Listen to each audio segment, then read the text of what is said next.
If they start raising rates like we did in 03 and 04 all the way to 06, then inflation goes up. Brokers raising rates cause inflation to go up.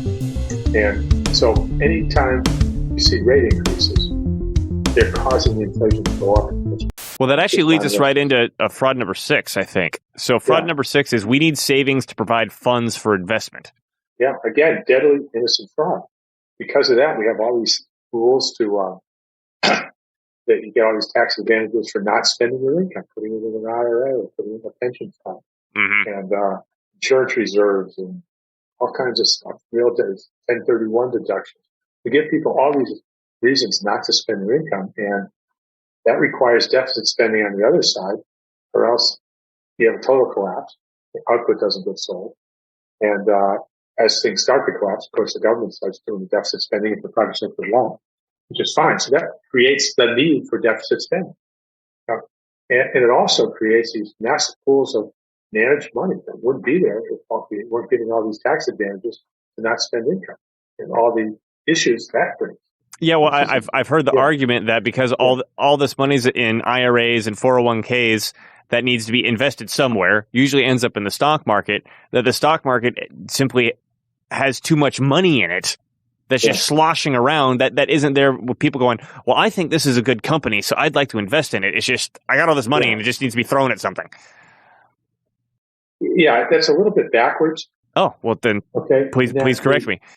Yeah, and that savings is the accounting record of investment. Savings isn't used for investment. Investment creates its own savings. Mm-hmm. And so, if you borrow money to buy a house, I was with this guy, Frank Kavanaugh, who wrote a book about deficit or something. It wasn't terrible, but at one point he said the old people's savings is funding the mortgages for the young people when they buy homes. So you got all these old people with savings in the bank. Yeah. The banks have those deposits, and that's funding. Oh, because he's thinking of the fractional reserve concept, right? Even the way it is, you look at a bank, they have loans and deposits. The banks take in deposits to make loans. That's how he's thinking about it. Mm-hmm. The balance. Bank makes a loan and then funds itself. That's what he was thinking. I said, no, Frank, you got it backwards. I said, the young people borrowing $200,000 to buy a house, buying it from the old person, they're dead. It's new money. The bank is buying their mortgage from them and using that money to buy the house so that it pays the old person who's selling it. So it's young people's debt that is funding the old people's savings. Right, because the old person ends up with the money that gets generated from the bank. Out with the house and the mortgage. So you go to buy a house with a young person. You're buying it from me. I'm the old guy, and it's $200,000. You say, okay. You go to the bank and they loan you $200,000, and you buy the house from me. So it's your debt that's funded my savings. Mm-hmm. It's not the other way around. Can't. It doesn't exist. Okay? And technically, the bank is buying your signed note when you take the mortgage. So it's actually bank spending that's funding my account, right? Right. So basically, I sign a note that says I promise to pay $200,000 plus interest, and I hand it to you, the bank, and they give me $200,000 gets created, and I give it to you to buy the house. Buy that note from me. Just like they buy a bond. Yeah. It's a financial asset. So bank loans are financial assets that the bank has purchased from the borrower. So it's always about bank spending. They say lending, but lending is a subset of spending. Technically, it's all spending. Operationally, it's all spending. Because the bank generates that money. Yeah, they spend it and they credit your account. Yeah. It's new money. But you funded it by signing the note. I wouldn't have had $200,000 if you hadn't signed the note. It doesn't exist. I'm stuck with the house. Okay, I can't sell that unless somebody funds it. Okay, and so Frank goes, well, yeah, I never thought about that. His Treasury Secretary for 33 years, chief economist at the Treasury for 33 years, had it backwards. But they all have it backwards. So that's why it's a deadly innocent fraud. It's causing policy to... But they all have it backwards. Yeah, that's what the book's about. I know. I'm just visualizing, everybody running around with suits on and making decisions and thinking they're important, and they just got it backwards. I mean, grossly backwards. Vastly backwards. And so elementary. It's not like sophisticated bad. It's stupid bad. Uh-huh. And it's driving every bad policy we have. And that's why the book is there. And I think what you just talked about is all. What I also wanted to add to that is in mainstream economics, there's this belief of, I believe it's called the loanable funds theory or whatever. Yeah. It says that banks wait for people to put money into them, and then they go out, and now we can lend out this money that we have in our coffers over here. Yeah. And what you just said basically shows how that is once again upside down. Yes. What really happens is the bank starts with basic thing and they loan out money into existence, and that money ends up in a bank account. So that's the reason why for every loan there's a matching deposit. Yeah. It's not because the bank waited for the money to come in for deposits so they can lend it out, but rather because whenever they do make a loan, that money ends up in some deposit. So the loans create the savings, basically. Right. So what banks need deposits for is to replace deposits that leave the bank. So if I take out a mortgage, they give me the money, and I buy a house from you, and you have a different bank, now the bank needs a deposit to replace mine. Not to fund my loan, but to replace the deposit that just left. They created a deposit. If it leaves, they've got to replace it. Very different. I met Charles Goodhart in 1995, and it was Bank of England. Really spun it up. And he'd been writing about this for at least 20 to 30 years before that. So this is one of the oldest things. These insiders, central banks, they all know this. Bank of England's had publications on this forever. They, in a recent one, a few years ago. So they know, and it's not like they're keeping it secret. They're making publications. You can go read it if you feel like it. Yeah. And the academics just keep running over. Now, on a fixed exchange rate, it's different, of course, because you have to have somebody wants to take their money out. You have to give them convertible currency, not just tax credit. So, but we won't get into that. So part of it's an anachronism in thinking. You have a lot of very good economists who were writing in the days of the gold standard. They were correct, but now people are just assuming it's still the same. In today's context, it's not. I want to bring up something specific. So I'm doing something else that I don't want to get into too many details of, but it's going to involve bank financing, and it's a business oriented thing. And I've probably in the last month spoken to 40 different banks, 30 to 40 different banks. And I didn't ask them all this question, but quite a few of them I asked, and I assumed that it was the case for everyone else because what they were saying is a lot of them said we're cash heavy and we want to get money out. And they're cash heavy because everyone's getting stimuluses, and so the deposits are heavy. So what's the reason that if they're cash heavy, that they want to get those loans out? Okay. First of all, they're always cash heavy. Yeah. Banks always have infinite liquidity. Right. And that's what I thought. So that's why I'm wondering why these guys are so eager now to be lending because they're cash heavy. I don't know that they're any more or less eager. They have always been eager to lend based on their lending standards, based on getting an appropriate spread, 3% spread or whatever you're trying to get, which is competitive. And if they're not growing their loan portfolio, it's like a shark. They're dying. And it's always like that. So you think it might just be part of their sales pitch? To say, oh man, I really want to make you a loan because that's how I make my money. And that's always the case. But here's an extra reason why you should come talk to me because I'm cash heavy. Right. Yeah. Right. And then, next year they might say, I really want to make a loan to you because I can get money in the wholesale market at 0%. And if I can make a loan to you, I'm going to make it 3% spread. Mm-hmm. So I really want to make that. If they say, oh, I want to make it because I have extra cash, what do you care? So yeah, that's the narrative of their bank. But if you look at the cash positions of JP Morgan and any of these guys, they've always been high. So maybe now some of the small local banks have more cash than local depositors. Yeah, and I wasn't calling JP Morgan's. I was my net total asset range was from about $1 billion to $100 billion of banks that I was calling. JP Morgan's in like the trillions. Yeah, you might have been talking to mortgage banks, or mortgage bank arms of these banks. They never have any money. So it's just a story. Yeah, I was talking Well, I don't know. to the But business it's not, bankers. Yeah. it's got nothing to do with their desire to make funds. Well, and then I mean, I also wonder how much of these bankers don't actually know how it works. Yeah, all of them. Okay, that answers that. Well, one thing I would add to that is that, and Mike Norman talks about this from time to time. Right. There's certain bank rules and standards that make it harder for banks to loan out money if they have too much reserves on their accounts, from what I understand. I wonder if you knew anything about that, Warren. Well, banks have overall leverage limits. Where if you have maybe it's 10 times overall, 15 times overall leverage. So if they have $1 billion in capital, they can have 15 billion in loans, 14 billion, no, 15 billion in loans. And if they've got 15 billion of assets, if they have 2 or 3 billion of assets in Fed, accounts at the Fed, then that's part of that thing, and then they're limited to 12 billion. I don't know that that's limited lending in any real sense. Well, and then I actually looked it up. What the rules are for limited lending? They're limited to what they can lend an individual. So if I've got they have lending limits. They have individual lending. Individual lending limits. So but they have an overall limit also. They have an overall leverage.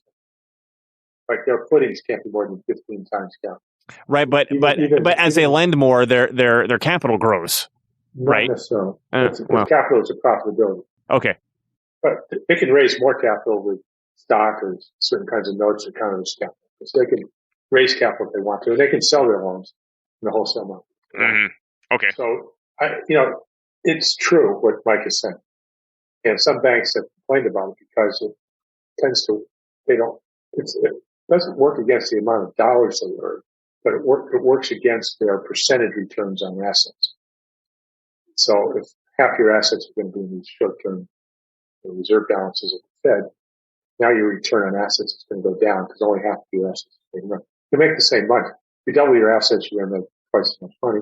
But if you have to double the amount in short term, you're not going to make as much. So it's more, I don't. Some banks may have hit limits where they can't lend because of that. They can always sell Fed funds to another bank. And the Fed can always change. But the Fed can always change the rules.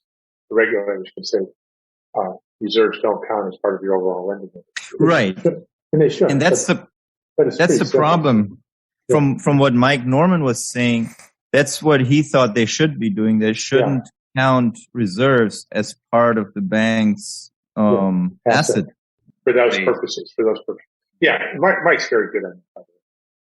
I haven't talked to him in a while. And what about I also heard at one point or another during this period of this massive cash injection into the U.S. economy, I heard that banks were actually turning down depositors from putting money into the bank. Have you ever heard anything about that? I haven't heard that one. I know that. Yeah, it's possible. Yeah. It was briefly, there was for a brief period, apparently, certain banks were turning down depositors. And it was tied to this problem that they had too much deposits, and it was counting as their asset base, and it was sort of messing up their leverage ratio, and then they couldn't lend as much as they wanted to anymore. Yeah, I can understand. But again, going back to what you were saying before, these are all just policy decisions. Yeah, and it's a failure of regulation. There's no reason to have that regulation. It's just bad regulation. So I know you got to jump at 11. Yeah. Or 11 my time. So I got to give the guy a few minutes ahead. We've got one fraud left. So let's hit it. So fraud number 7 is it's a bad thing that higher deficits today mean higher taxes tomorrow. Right. And that's what you hear all the time, right? Right. They're saying, if we run this deficit today, taxes are going to go up tomorrow. Well, if you understand the monetary system, that's actually good. Because that means that you have higher deficits today, that the economy is going to be so strong in the future, unemployment is going to be so low that you're going to want to cool things down a little bit, demand down, And so therefore you're going to raise taxes to cool things down to keep them from overheating, not to create a recession. That's a good thing. That's the kind of economy you want. You want an economy where Right. things are so good that, okay, let's cool this down a little. Let's pull back a little bit so we don't. Yeah. That's a sign of success, not a sign of failure. Well, that was a easy answer to that one. But before you had to go, I just wanted to open it up and ask, was there any commentary in general that you wanted to go over based on what we just went over, or anything that you want to hit on the current events? Because they're obviously, I'm not going to say that they're unprecedented, but I mean, in the minds of a lot of people, that they're unprecedented. Yeah. So there's a question now about whether we're going to trigger some kind of hyperinflation or something. Right. Yeah. Right. Okay. Okay. And right now what we're getting is some one-time price increases due to tariffs, which we're always going to cause that, no matter what you do, and the supply side issues, which tariffs are part of, and part of it is COVID. And those things, it's kind of like a snake swallowing a big animal. It kind of passes through, and you can see the lump as it goes by in the charts. And we're getting these one-time price increases. Prices are, because of our institutional structure, probably going to stay at these levels.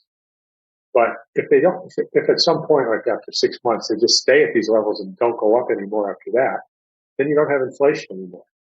So if gasoline goes to $5 a gallon, but then stays there, now you have zero inflation. It stays there while it stays at 5. So inflation only is about how things change. Now, what happens though is that you get big distribution issues, and you get changes in people's consumption patterns and other things. And those are things you want to deal with. But in any case, the one thing they have backwards that's only touched on in the book, it's not an innocent fraud, but it would be the eighth, if I had one, is that I mentioned, they've got the interest rate going back. Right. High rates make inflation worse. Lower rates bring inflation down. So as long as we keep these zero rates in place, we've got a strong magnet that's going to bring inflation down. If they start raising rates like we did in 03 and 04 all the way to 06, then inflation goes up. Volcker raising rates causing inflation to go up. And so anytime you see rate increases, they're causing the inflation to go up and it gets worse. And then that can lead to a recession, not because of the inflation per se, but because when the value of your savings goes down because prices are low, now you don't have enough savings. So you restrict your spending. So you restrict your spending. If you're a merchant, you don't have enough cash in your cash register. If you're Apple, you don't have enough cash on your balance sheet because development costs twice as much in the chips. And so you restrict your spending. When your spending is restricted, you get recession unless the government has enough sense to act countercyclically, increase public services or cut taxes or something, which they generally don't. So we're now at that risk, couple of risks here. And one of it, I think the way it is, if we leave rates at zero, we're okay. We have a risk of rates going up, which will institutionalize inflation, cause it to get worse, and will keep getting worse until the lack of savings causes a lack of consumption. The deficit gets too small, the GDP gets too small, and we collapse. And that happened in 1979 under Carter. Okay, it wasn't Volcker that brought down the economy to this high rates. The high rates made the inflation worse. Savings in real terms after inflation collapsed. The deficit was 6 or 7%, but inflation was 10 or 12 or 14. And so real savings was contracting in the economy. People stopped spending and all caved in. And that cave-in brought oil prices down and they left the rates high. Instead of inflation coming down immediately, it took years because the high rates continued to propagate for the next 10 years. Mm-hmm. That's my story. I'm skipping to it. And instead of tariffs, we had deregulation, which helped. Carter's deregulation helped a lot to keep prices down after that. Natural gas substitutes for oil only because Carter deregulated. That's it. We're not doing that today. We've got a major problem where Putin is now controlling oil prices. It had been Saudi Arabia, which was bad enough. Then during COVID, Saudis had to cut a deal with the Russians because they couldn't. They just set price like they did. Their production would have gone to zero without somebody else in OPEC cutting production. Putin came in, made a deal with him, he would do it, and now it's payback time. He gets to set the price. They're buying weapons from him or whatever. He's the new buddy. And I don't know how high they're going. They've said 100. In 2008, the Saudis on their own went to 155. And it's just a decision. It's not the markets. It's not supply and demand. Except the oil minister and the king deciding what the price was, and now bring in Putin in that decision for the disproportionate influence. Mm-hmm. And I can't tell you where it's going to go, but that could cause a continuous increase in prices through the cost side until they stop. It could cause a massive setback. Are they going to do it? I don't know. They could decide they don't want to do that. 40. I mean, it's their choice. Everyone, please like, comment, and subscribe to help us grow this channel. I think we cover a lot of good stuff. We're covering ideas that you're not hearing anywhere else. Economic ideas, historical ideas, systematic politics ideas you're not hearing anywhere else.